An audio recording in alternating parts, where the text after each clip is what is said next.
Chapter 9, Baltimore. January 9th, 1930, St. Louis to Baltimore. The train to Baltimore left at dusk.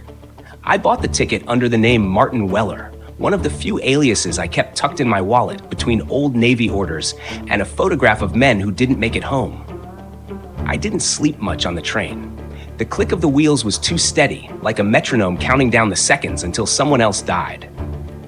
When I arrived, the station was wrapped in fog, and the streets smelled of coal and tidewater. Baltimore in January felt like the city was bracing for something it couldn't see. I carried one suitcase and a coat pocket full of evidence. I headed straight to the return address from the envelope the editor had shown me. It led to a weathered shopfront in Fells Point, squeezed between a bakery and an empty boarding house. The windows were covered in newspaper, and the sign above the door read, "Miller & Sons Tailoring," but the tailoring had long since packed up and moved out. The door creaked open when I pushed. Inside, silence. Dust hung in the air like it hadn't been disturbed in years, but something about the stillness felt wrong. There were footprints on the floor. New. Narrow.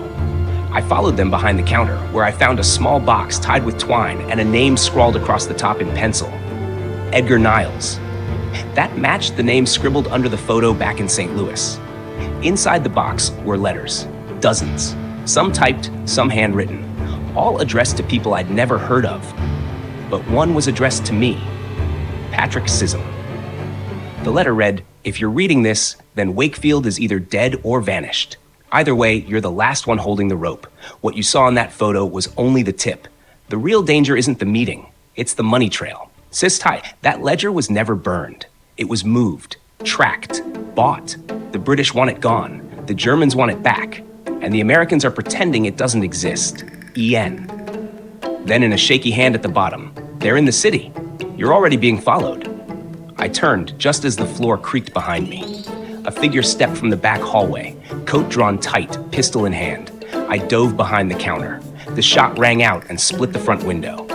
I came up firing, 2 shots. Fast, not careful. A groan, a stumble, and then footsteps running. By the time I got to the alley, whoever it was had vanished into the fog. But they left something behind. A half-smoked cigarette, still warm. The paper bore a red seal and German lettering. Roth Hendel. Not a local brand. Not a coincidence. I slipped it into my coat and went back inside to gather the box. If someone had sent this to draw me out, it worked. But if someone had sent it to warn me, then I needed to find Edgar Niles fast and pray to God I wasn't already too late.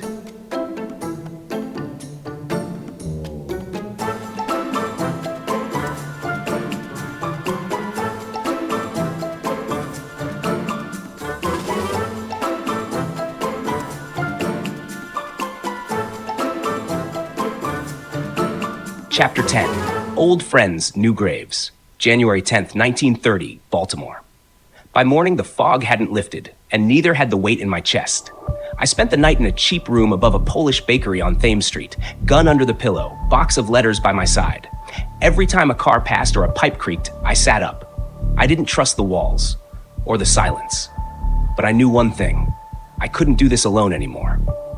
Mark and Gary. 2 names I hadn't spoken aloud in a year, but they were still etched in the parts of my mind where the war lived. Mark Roselli was the hammer. Strong as an ox, former shore patrol, fists like bricks, and a heart built like a tank. He'd gotten out clean and ran a freight business out of Philadelphia now, but I knew he never turned off the soldier in him. Gary Finch was the file drawer. Clean-cut, sharp-eyed, and quiet. He handled communications for naval intelligence, knew how to track wires, fake papers, and lose people in the alphabet of bureaucracy. Last I heard, he was running a pawn shop in DC, cover for his real work. I used a public phone 2 blocks down from the bakery. I dialed Gary first. No introduction. Just said, "I need to disappear, and I need you with me." He didn't even pause. "Where?" "Baltimore. I've got a dead Brit, a German cigarette, and a file full of reasons to be killed. I'll be there by nightfall." I hung up and dialed Mark next. He answered on the first ring. "Still alive?" he asked. "Barely. Need your fists in your truck." "You got him." By noon, I was back in the tailor shop with a crowbar and a gas lantern, going through every loose floorboard and hollow panel. I didn't find the ledger, but I found something else. A second box, smaller than the first, hidden inside the wall behind a loose radiator. Inside were photo negatives, clear as day.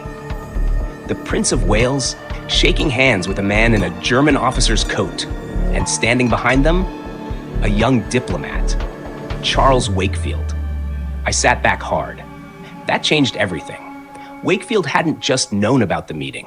He'd been in the room, which meant his story wasn't just incomplete. It might have been a lie from the start. At 6:45 that evening, the alley door opened, and Mark stepped through, broad-shouldered and grinning like the fight hadn't even started yet. Behind him, Gary, in a long gray coat and carrying a steel case full of tools I didn't want to know the names of. I shook their hands one at a time. "Glad you came," I said. Mark nodded. "Someone starts killing your old unit. You don't wait for an invitation." Gary looked at the photos. "So what's the plan?" I took a deep breath. "We find out who gave the order. We find the original ledger, and then we show the world what happens when you try to rewrite history with bullets." Mark cracked his knuckles. Gary set up his case on the counter. And me? I lit a cigarette and looked out into the night. We weren't running anymore. We were hunting.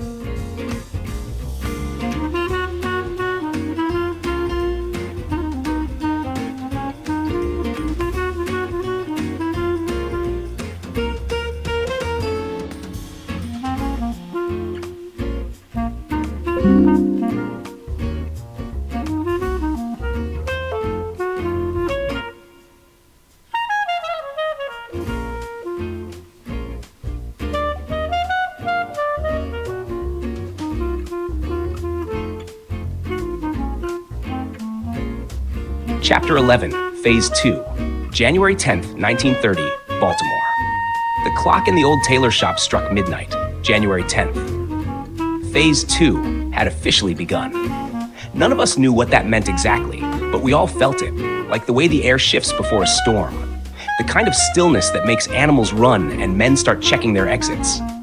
Gary had the photos developed and arranged in sequence across the countertop. Wakefield, the prince, the German officer with the iron cross on his lapel. There was no denying the meeting now, and no denying who was there. But there was something else, a fourth figure, half-shadowed, face obscured. Gary pointed at it with his pen. "That's not Wakefield." "No," I said, "it isn't." "Then who is it?" I didn't know, but I knew who might. I picked up the phone again, this time with quarters in my coat and tension in my gut. I called the British consulate in New York under the guise of a naval courier. The operator on the line was polite, British, and cautious. "I'm looking for information on Charles Wakefield," I said. "He was assigned to diplomatic protection duties in 1924. "Who's asking?" the voice replied. "Patrick Scism, U.S. Naval Intelligence, retired." A long pause. Then the line clicked once, then again, then a voice I hadn't heard in years. "Scism." It was Wakefield, alive. "Funny thing about dying," he said. "It doesn't take if you know when to step out of the spotlight. You lied to me." "No," he said. "I gave you enough truth to keep you alive. That's more than most got." "What's Phase 2? A sigh. Phase 2 is the burn list. It started the moment you touched the file. It doesn't stop with you. It ends with every name tied to that meeting, and by dawn, it'll be over. I glanced at Gary, at Mark, both of them watching me closely. "You know we're coming," I said. Wakefield's voice was calm. "You won't find me in time." He hung up. I stood still, hand on the receiver. "He's alive," I said. "And he's not alone." Mark pulled on his coat. "Then what are we waiting for?" Gary tapped one of the photos again. "You said you found the return address in Baltimore, but this building," he said, pointing at the blurred corner of the photo, "that's not Baltimore. That's D.C. I've seen that rooftop before. It's off Massachusetts Avenue, British territory." He was right. I knew that curve of stone. Embassy Row. Wakefield hadn't disappeared. He'd gone home. Only his home was now a fortress. And Phase 2? It had already started bleeding.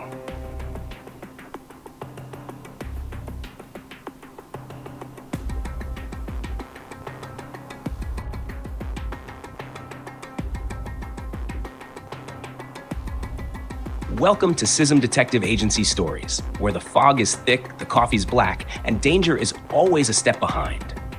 Step into the smoke-filled alleys and shadowed train yards of 1920s America, where every case begins with a whisper and ends with a bang. This channel brings you original noir audio dramas, serialized mystery stories, and voiceover narratives steeped in grit, espionage, and betrayal. Follow former United States Navy intelligence officer Patrick Scism as he uncovers dark secrets in the heartland of the American Empire. Whether you're here for old-school detective tales or period-accurate historical thrillers, you're in the right place. Like what you hear? Hit like, tap subscribe, and ring the notification bell so you never miss a case file. Drop a comment to tell us which mystery has you hooked or who you think did it. Coming soon, join the agency on Patreon. Want more stories, exclusive case files, behind-the-scenes content, and early access to new episodes? Our Patreon page is launching soon. Help support independent storytelling and get inducted into the inner circle. The cases are open. The city never sleeps, and you're on the list. Welcome to the Scism Detective Agency.